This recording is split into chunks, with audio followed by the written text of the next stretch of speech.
안녕하세요. 회계로 이해하는 세상 블로그를 운영하는 이진석 회계사입니다.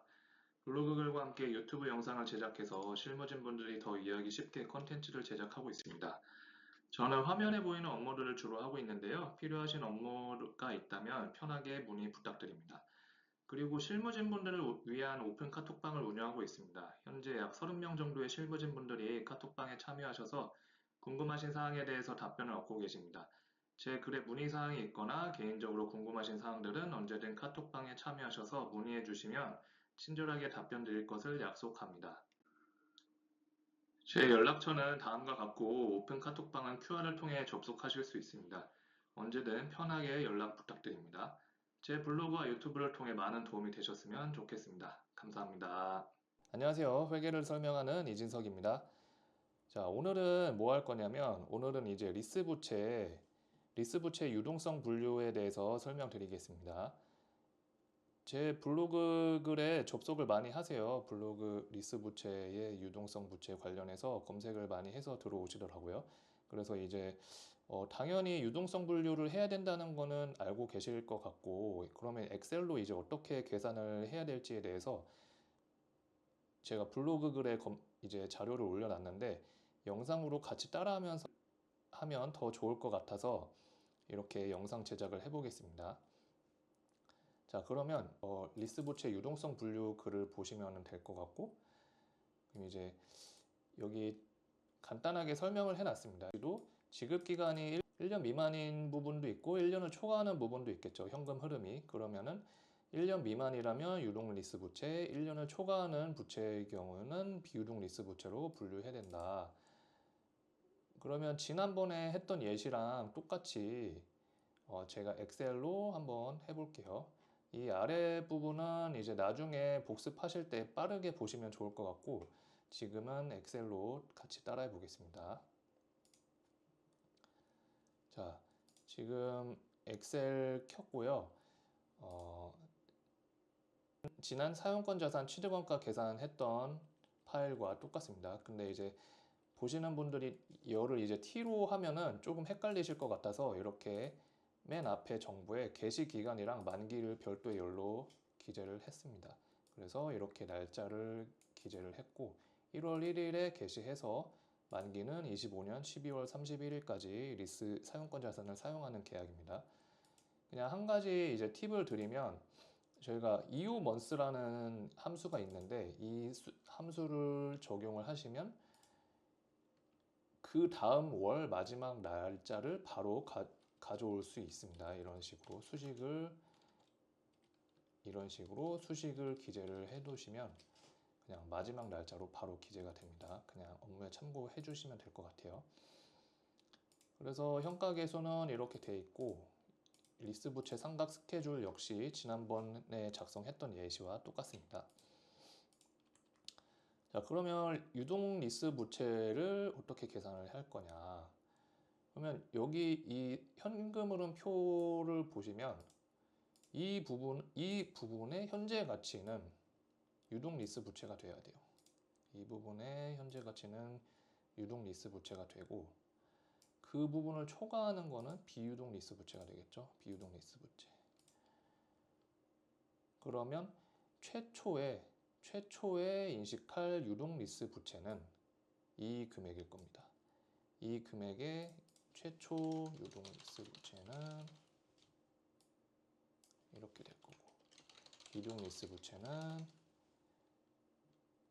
이렇게 계산을 하셔도 되고 아니면 총액에다가 유동 리스 부채를 차감하면 똑같은 값이 나오겠죠. 이렇게 하시면 되는데 저희가 궁금한 건 이제 0시점만 회계 처리를 할 거는 아니고 1시점, 2시점, 3시점 뭐 이 각 시점마다 회계 처리를 해야 되잖아요. 뭐 분반기 상장사면은 이때 이제 한 번에 회계 처리를 하실 수도 있고 분기마다 비상장 회사라면 이때 한 번에 회계 처리를 해도 크게 무리는 없겠죠. 그러면 어떻게 계산해야 되는지를 이제 제가 설명을 해 보겠습니다. 이제 0시점의 리스 부채 잔액은 지금 이미 계산을 해놨고 그럼 일시점의 잔액은 어떻게 계산을 해야 되냐 인 거죠. 그럼 일시점의 현금 흐름은 일시점의 잔여 현금 흐름은 이렇게 13까지일 겁니다. 13까지. 일시점의 잔여 현금 흐름은 13까지일 거고, 그러면 이 1200만 원을 일시점으로 현재 가치를 하면 그 값이 결국에는 유동 리스 부채랑 똑같아지는 거겠죠. 그러면 일시점의 유동 리스 부채를 계산을 할 때 현가계수를 그대로 옆에 있는 현가계수를 계산을 하면 될까요? 이렇게 하시면 안 됩니다. 이렇게 하시면 안 되고, 그 전 이 1시점부터 12시점까지의 현가계수를 적용을 하셔야 돼요. 왜냐하면 1시점에 그 다음 현금 흐름은 2시점에 100만 원이기 때문에 이 100만 원과 매칭되는 현가계수는 1시점의 현가계수입니다. 결국에는 이렇게 이런 식으로 이렇게 계산한 값, 이 현금 흐름과 이 현가계수를 계속 매칭을 시켜줘야겠죠. 그러면 결국에는 어떻게 할 거냐, 매번 뭐 이렇게 더하고 이렇게 곱하고 더하고 이렇게 곱하고 더하고 이런 식으로 쭉 해야 될까요? 그렇게 할 수도 있겠지만 그렇게 하면 시간이 너무 많이 걸리고 효율이 나오지 않습니다. 저희 일하는 입장에서는 항상 효율을 먼저 생각을 하셔야겠죠. 그러면 어떤 방식이 있을까? 저희가 썸프로덕트라는 함수가 있습니다. 썸프로덕트 함수가 있는데 이게 뭐냐면 대응하는 값끼리 곱하고 더하고 이렇게 계산을 해주는 함수입니다. 근데 이거를 이렇게 하나를 내리면 이제 상대 참조다 보니까 당연히 한 칸씩 내려가잖아요. 다 이런 거는 다 이해를 하고 계실 거라고 믿습니다. 나중에 시간 되면 제가 엑셀을 실무진이 주로 사용할 만한 엑셀 함수들을 또 강의를 해보도록 하겠습니다. 이렇게 계속 내려가다 보면 이거는 의미가 없는 거죠. 의미가 없기 때문에 어떻게 해야 되냐, 현가계수에만 절대참조로 걸어줍니다. 현가계수에만. 그러면 현금 흐름은 상대참조로 되어 있고 현가계수만 절대참조로 되어 있습니다. 이렇게 되면 어떻게 될까요? 그러면 아래로 내리면 현금 흐름만 아래로 내려갔습니다. 또 아래로 내리면 현금 흐름만 아래로 내려갔죠. 자, 그러면 이대로 따라오시면 됩니다. 제가 오른쪽에 다 해놨는데 처음부터 다시 설명을 드려보겠습니다. 그러면 이제 유동리스 부채의 투비 잔액을 계산을 하는 겁니다. 그러면 0시점에는 1부터 12까지의 현금 흐름 곱하기 현가계수겠죠. 합계. 현가계수의 합계를 구하면 0시점의 1부터 12까지의 현금 흐름의 현재 가치 합계가 나오는 거고, 그러면 유동리스 부채의 잔액이 나옵니다. 따라오실 거라고 생각합니다. 그리고 제가 이제 오른쪽에는 비유동 리스 부채를 계산을 해놨는데, 그러면 0시점에 비유동 리스 부채 투비 잔액은 뭐냐, 그러면 총 장부 금액에다가 총 리스 부채의 장부 금액에다가 유동 리스 부채를 차감을 하면 그게 이제 비유동 리스 부채 잔액이 되겠죠. 이렇게 하셔도 되고, 아니면 12를 초과하는 현금 흐름에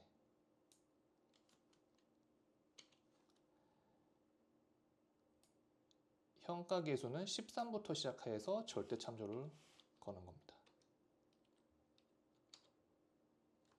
이렇게 하면 전이나 후나 지금 수식 바뀌는 거 보이시나요? 제가 되돌리기랑 되살리기를 하고 있는데 똑같은 값이 나오는 것을 알 수 있습니다. 이렇게 계산을 할 수도 있고, 이렇게 쭉 내리다 보면은 똑같 0이겠죠. 이제 더 이상 현금 흐름이 없으니까. 자, 이제 그러면 다 계산이 끝났습니다. 그러면 0시점에는 유동리스 부채가 1,100만 원. 1시점도 1,100만 원, 2시점도 1,100만 원, 3시점도 1,100만 원. 12시점까지는 1,100만 원이고 13시점부터 이제 잔액이 줄어들기 시작합니다. 왜냐하면 더 이상 잔액이 없기 때문이죠. 그러면 왜 0시점과 12시점까지의 유동리스 부채 잔액이 같냐? 왜냐하면 현금 흐름이 동일하고 현가계수가 동일하기 때문에 적용되는 현금 흐름과 현가계수가 동일하기 때문에 유동리스 부채의 투비 잔액이 동일한 것입니다. 그러면 이 상태로 삼각표를 작성을 하시면 됩니다. 자, 그러면 이자 비용은 전월 장부 금액에 월 이자율을 곱하면 이자 비용이 나온다고 저번에 설명을 드렸습니다. 그러면 100만 원이 되고, 그러면 하나 더 이제 설명을 드려야 될 게, 저희가 궁금한 건 매월 유동성 리스의 유동성 대체를 어떻게 계산할까 이잖아요. 그러면 이렇게 볼 수 있을 겁니다. 그러면 현금 지급을 한 후의 유동리스 부채 잔액은 어떻게 계산할까요? 전월 장부 금액에다가 이자 비용을 더하고 현금 지급을 차감을 하게 되면 유동성 대체 전 장부 금액이 나옵니다. 그러면 근데 이 금액이 돼야 되는데 지금 장부 금액이 이 금액이니까 이 차이만큼 유동성 대체를 해주는 거예요. 차이만큼 지금 R 빼기 Q를 했습니다. 그러면 유동성 대체 금액도 전부 똑같겠죠. 자, 이해되시나요? 그러면 이 윗줄만 이렇게 작성을 하고 이렇게 쭉 내리면 똑같은 그 전과 똑같은 금액이 나오는 걸 알 수 있는데요. 이거 다 동일한 수식을 걸어서 한 번에 이런 식으로 표시를 할 수가 있는 겁니다. 그러면 비유동리스 부채도 한번 가볼까요? 맨 처음에 비유동리스 부채를 이런 식으로 계산을 했었죠. 그럼 비유동리스 부채 역시 이자 비용을 계산을 해줍니다. 이자 비용은 전월 장부 금액에 월 이자율을 곱하면 이자 비용이 나오죠. 그러면 이제 비유동 리스 부채의 경우에는 현금을 납부하지는 않잖아요. 유동 리스 부채에서 현금이 나가는 거니까. 그러면 여기에는 현금 흐름이 없습니다. 비유동 리스 부채에는. 자, 그러면 유동성 대체 전까지의 장부 금액은 이겁니다. 1,000만 원이죠. 약 1,038만 원. 근데 비유동 리스 부채 잔액이 947만 원이 되어야 하니까 투비 금액이죠. 투비 금액. 이 금액이 되어야 합니다. 그러면 지금 현재 장부 금액이 1,000만 원인데 940만 원이 되어야 되니까 90만 5천 원이 유동성 대체가 되어야 되겠죠. 이거와 이거의 차이입니다. 이 금액은 앞에 이제 유동리스 부채의 유동성 대체 금액과 정확히 일치합니다. 부호만 반대인 거죠. 그러면 비유동 리스 부채에서 빼서 유동 리스 부채로 더해준다. 이렇게 생각을 하시면 편할 것 같습니다. 자, 끝났습니다. 그러면 회계 처리를 어떻게 해야 될까요? 먼저 유동 리스 부채부터 보겠습니다. 1시점만 딱 보면 이자 비용, 유동 리스 부채, 현금 유동 리스 부채죠. 그리고 유동 리스 부채,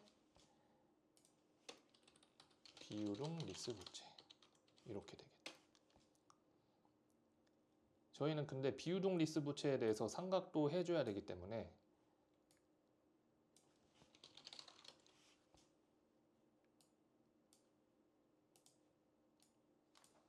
이런 식으로 비유동 리스 부채도 삼각을 해줍니다.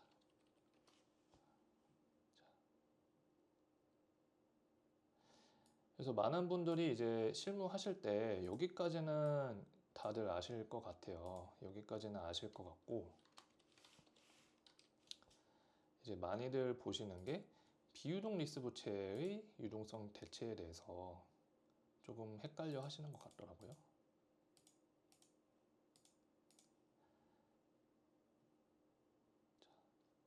그러면 이렇게 완성이 되었습니다. 옆에는 이제 지난번에 했던 사용권 자산 삼각표고 사실 차이가 없기 때문에 별도로 설명을 드리진 않겠습니다. 그러면 결국에는 마지막으로 그러면 1시점에 분계를 모두 정리를 한다면 어떻게 될까요? 그러면 사용권 자산 감가상각비 그대로 가져오면 되겠죠. 감가상각 누계. 이거는 필수입니다. 이거는 현금 지급 시. 전에도 설명드렸지만 월말 됐다고 무조건 다 현금을 지급하는 게 아니기 때문에 현금이 나갈 분계가 있을 수도 있고 없을 수도 있다는 거죠. 뭐 예를 들면 12월 31일에 지급하기로 되어 있는데 휴일이어서 1월 2일에 지급했다. 이런 경우가 생길 수가 있잖아요. 그러면 이 분계는 있을 수도 있고 없을 수도 있다. 만약에 정말로 이런 상황이 생겼으면 유동리스 부채가 13개월치가 생기겠죠. 잠깐 동안은 13개월이 될 수 있다.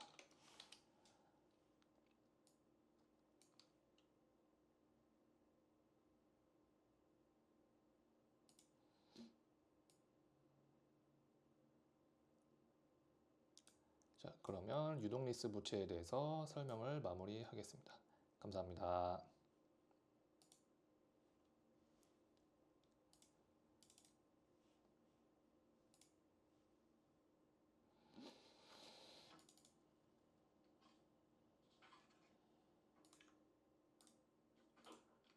자, 안녕하세요. 회계를 설명한